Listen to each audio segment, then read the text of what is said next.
Welcome back to another episode brought to you by the PositivelyBlack Foundation. Today's episode title is called Mind the Gap, which follows on from our last video. University Challenge. Yes. Where we talked about the struggles which young people are having getting into university, and the results they're getting, at university. If you haven't seen it, go back and watch it. Yeah. And also, whilst on that point, please like, share, and press the subscribe button on our videos. What we're trying to do is get more of a positive awareness out there, and all your help will be much appreciated on that front. So, on today's episode, being Mind the Gap, the 2 points we'll look at is what happens after uni, getting the job, and also the pay gap issues once you have the job. So, without any further ado, let's jump straight in. We'll be today's episode will be based purely on facts. Okay? And you're the stats man, Mike. Yeah, I'm the stats man. So what I'll be doing today, you'll see a lot of me looking at the good old laptop here, because I've got a few stats which I think are very important in establishing the pay gap issues here, especially when it comes to young black graduates after they're finished. So the first point which I want to look at here is a BBC article, which we're going to put all the links, by the way, in the description underneath. Exactly. So, obviously, we kind of want to show you where we're sourcing our research from. So just so you think we're not making this stuff up, or it's some sort of conspiracy theory or anything like that, because I know YouTube is full of conspiracy theories. We'll here at the Positively Black Foundation, we like to go on facts. Okay, we don't overcook the book. We don't, we don't base our, what we're saying upon conspiracy theories. Okay, we just go purely based on research that has been done, that's out there, that's publicised in the media, and that people have already been made aware of. Because also in today's conversation, we're gonna maybe touch on, maybe mention a few company names even, but this is information that's already out there. Okay, this is companies have already been named and shamed, so we're not picking on any company in particular, but just be aware that we are gonna we're gonna mention these articles and bring it to people's attention on our channel. Okay? Yeah. So going into the first BBC article, what it did mention is black male students are twice as likely to be unemployed after they've graduated than their white male counterparts. Now, in 2016, so we're looking at 3 years ago now, the stats were there was an unemployment rate of 18% for black male graduates who were between 16 and 24 years old. Okay, it was also established at that time unemployment rates for ethnic minorities. So we're talking about black, Asian, minority. So BAME. Yep. Always forget that, the acronym. But we're looking at. I don't. You don't. So. Black, Asian, minority ethnicities. Excellent. So it was at an all-time high in 2016. Yeah. I think recent figures have shown that that's decreased slightly. However, there was also research conducted by the National Audit Office, which found, and this is quite bad, that along with Pakistani and Bangladeshi women, black men have the lowest employment rates in the UK, which is, for me, when I was even researching, I found that a bit of a put down, because I mean it's essentially alongside ethnic women who are not black necessarily, the Pakistani, Bangladeshi, they rate at that same level. So we did a case study here, and this is going back towards the BBC link. A young man called Gary Chumuzinga, hope I've got that correct. The link is provided in the description. He advised that the main issue is, and I quote what he says, "There are several things which hold back young black men in London, but ultimately it comes down to confidence. We don't have many role models which can give us a bit of confidence to show that it is doable." Now, we've mentioned and touched a few times, I think the whole point of this channel and the whole why we're here, the whole point of Positive Black Foundation is to provide those role models to the young black community to show that it is all doable. It is doable. I mean, recently we had an interview with Elizabeth Gordon. Yeah. She came onto the channel and she was able to provide that role model for young black women. Yes. And again, look, going off what Gary said here, I mean, on the article, he's made it clear it's all about the role models. Yeah, in our last video we talked about the ant analogy, didn't we? We mentioned the ant analogy and, you know, having a circle around the ant that restricts it. If you haven't seen it, go back to our University Challenge video. And the long and short of it is, by what we feed our minds with, by media, by the stories we hear, the negative portrayals that we see, the effect that it has on us is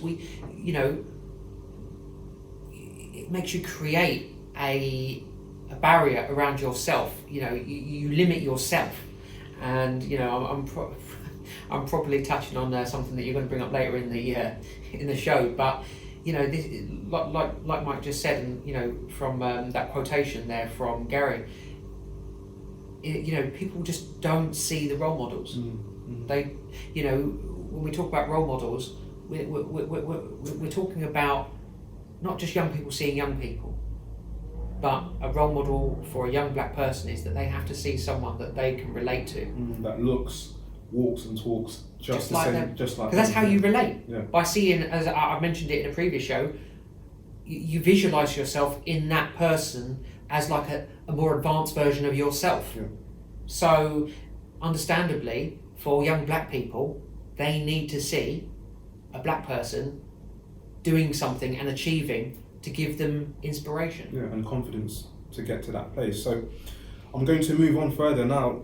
Being the stat man that I am today, I'm going to deliver some damning stats, Will. All right, mate. I'm ready for it. Let's brace. Yeah, I mean, these are quite damning. So again, in a recent investigation by the BBC, they contacted 50 of London's top graduate employers, okay? So you're looking at graduate employers are covering the banking industry, accounting, medical, legal and retail sectors, okay?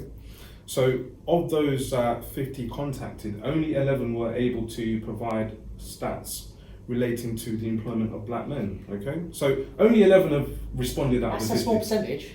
It's a small percentage, but we've got some stats there, we've got some facts, okay, to go off. So clearly these organisations aren't worried or focused on that side of things. But of the 11, I'll take my hat off to the 11 that provided the data that was required. Yeah, they had the bottle. So of these 11 organisations, 1,803 graduates were recruited. Yeah. And of those 1,803 graduates, only 30 of those were black men. So I'm not going to do the maths on my calculator, but percentage-wise, very small, just over 10%. Now, as Will mentioned, we're going to now look at some of the public bodies, okay? So first we'll look at NHS as a recruiter.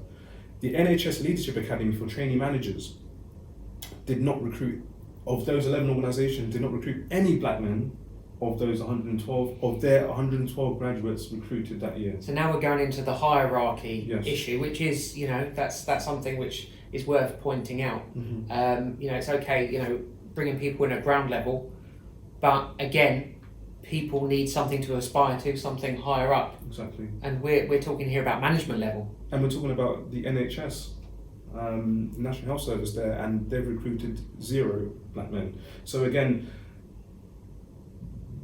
going back to the report and what Gary said there are no role models in the NHS for leadership, essentially.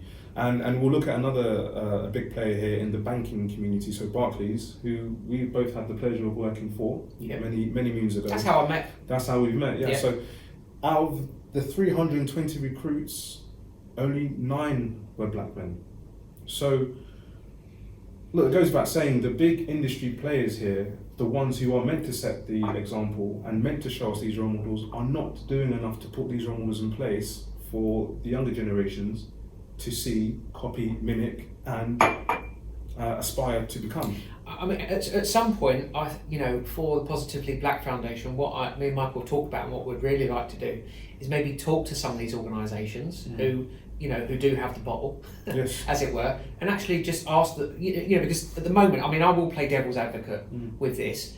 You know, we would, it'd be worth knowing why, you know, these stats are the way they are, because we've got these stats, but we need to know why they're like that, and B, we need to know what they're going to do about it. Because, as I say, playing devil's advocate, it could be to do with who's actually applying, walking through the door, who's got the technical know-how for these certain positions. There's lots of different reasons, but like we say, we like to get facts, and I'd be very interested to kind of hold people to account. Playing devil's advocate, well, you made a good point there. In terms of the recruitment process, and you can see the numbers are very low, minimal. Would you say, especially when it comes to pay gap issues and pay issues, would you say that young black men and women need to be more assertive in what they are seeking and what they are, the demands that they are making, or is it essentially that these big companies couldn't care less either way? I think it's very easy to say, if you go for a job interview and you get the vibe in the job interview that maybe this person wasn't keen on me due to my race or whatever, or maybe I'm on this pay level because of that it may be to do with my skin colour or something along those lines. One piece of advice which I would firmly give to young black men and women: have confidence in yourself, and when you're preparing yourself for an interview, okay, do the research, and which a lot of you probably do, and be aware of what the market value is for you, and in that particular role. And when you go into that interview, don't think, I've got this barrier here, that possibly my skin colour is going to, that's a bit of a barrier as it is, so maybe I shouldn't push too hard when I go into that interview. One important conversation which myself and Michael were having earlier is that you need to go into the interview and you need to demand the same level, okay? Because these are businesses at the end of the day. They're going to pay at the end of the day, they want to save money, they want to cut costs, and they're going to pay someone as little as they can, with regard, so it could be the case that, you get the job, but you get paid less because they want to save money, and that's regardless of your skin colour. So just a bit of encouragement: people need to go into the interviews and actually know what you're worth, okay, and then demand what you're worth, and don't be scared not to get the job, just because because you're making a demand. At the end of the day, don't accept less. I think this is this is just for me one of the key issues which I think will help. Not just get young black people into the right positions within companies, but also give them their worth as employees, as people, at that particular skill level. Okay, that's just something which I wanted to bring up. I appreciate that, and I appreciate the word worth you just pointed out. A lot of it does come down to worth and what you feel that your value is and how much you feel you're worth. But then again, that's another video, because then that will go into how we are perceived, or what our worth is, how we perceive ourselves, but also how society perceives us as well, and what we're worth. So, but very good points there. Well, thank you very much for those. Moving forward from the graduate side of things, more damning stats here. More damning stats doesn't stop there. I mean, in a recent report, so this is a few years after graduation we're talking about. So you've probably gone on, you've graduated, you've got your qualification, and you thought, okay, let me go and do a master's, let me go and further advance myself. So you've probably gone and got a master's. You may want to be a teacher, you may have gone and got a PhD. However, what's shown here is now it's noted that universities showed average salaries of, so once you've done your master's, PhD, etc., 52,000 for white academics, 38,000 for black academics, and 37,000 from academics from an Arab background. So this is someone doing the same job. Yeah. Okay. Just a bit more going into that. Can you remember off the top of your head? This was a certain profession, wasn't it? This is for lecturers, so academics. So someone with the same skill level, at the same stage in life, okay, doing this particular role within a university. Exactly, and the eventuality is the majority of academics are white, with the majority figure of 86%. So, it's mind blowing. It's a vicious circle there. A bit, because I'm going to tell you exactly why that circle is vicious. Now, you're going to university and you need a role model that's just like you. You're looking around for that role model just like you. But 86% of that population is not, or the not just like you. Not just like you. So we've got a bit of an issue when it comes to even that side of things. Again, I've given you a lot of stats in this video, but there was. This is going to be, really the icing on the cake. There is a report in the Independent. This is dated the 27th of December 2018, so just about 6 months ago. It suggests that the ethnic pay gap, where Black and Asian people are concerned, they lose out on 3.2 billion per year compared to white colleagues. Now, that in itself is shattering, because that goes to show me that there is a big issue with pay gaps. And whilst there have been some efforts to address this issue, there was a report conducted recently by they're called the Resolution Foundation, another foundation there, which I think we should look a bit more into. And it was found that even with Black male graduates, they earn 17% less than their white colleagues. So I mean, this is again going on the numbers and going on the facts. And we're not leaving the ladies out either. So no. I know we've used the wording Black males quite a bit, because quite a lot of the statistics look at that. But even for young black females of you out there, you've got some stats there. Some stats there. I mean, they tend to, once they've graduated, they tend to earn 9% less than their white colleagues and counterparts there. So again, there are obvious issues there, and like we stated at the start of this video, it's going to be just facts, because opinion accounts for not too much nowadays. So the facts are here, and the facts are that these things do need to be addressed. There is legislation, and I'm going to go slightly off topic, because the issue that was brought to light was the whole issue of gender equality and gender pay equality. Recently. Yeah. Now what's happened is there's been a slow shift into looking at the race. Yes.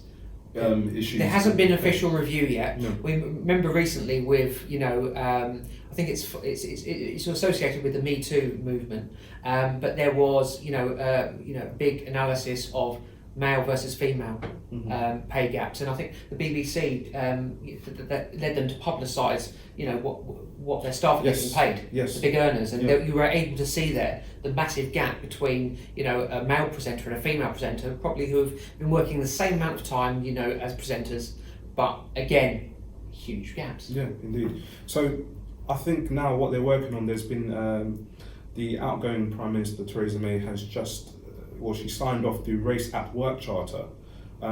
This was launched to give businesses a clear set of actions to help create gender opportunities for ethnic minority employees in the workplace. So one of the things there was also then to give us a factual base, a proper reporting into the issues regarding pay and race there. So we'll be keeping a close eye on the Race at Work Charter to see what they can actually do, if anything, to help this problem. But essentially, I mean, today's video, again, factually based, because pay is a big issue, and the pay gap in it's a two-part issue, isn't it? Yeah, it's a two-part issue. So we've tried to make sure we kept it as factual as possible in today's video, and again, this is the basis of it, and this is what needs to be addressed. And I think we were touching it earlier. I think the best way to do it is using platforms such as ourselves, and actually getting the people who are accountable to come in and explain to us, the reasons why there are these issues. Yeah, as I say, keeping it factual. At the end of the day,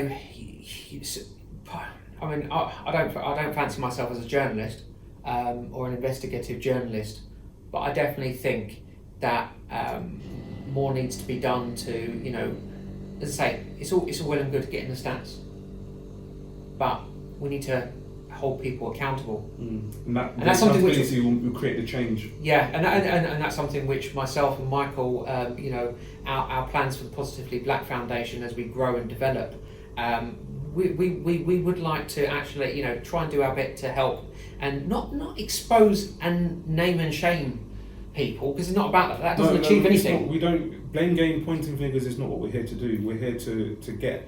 We need to show. We need to, but also you know, for yourselves out there, you know, you young people out there, you need to see that there's going to be an improvement, and to show you that there's going to be improvement, I think it's worth actually, you know, getting some people to answer some questions and tell you how it's going to improve. Exactly. I think that's a very important thing, and you know that, you know, hopefully, you know, that's something that we can bring to you in due time. Mm-hmm. Well, that wraps up another episode from us at the Positively Black Foundation. We hope you found today's content very useful. We hope you've found it motivational and inspiring for you to not only understand the issues from what they are, but also to contribute in getting a positive change with the issues. Raising awareness of the obvious facts is very key in what we do, and we'll continue to provide you with such content in the future. So until next time, for myself, stay positive, stay positively black. take care. Bye.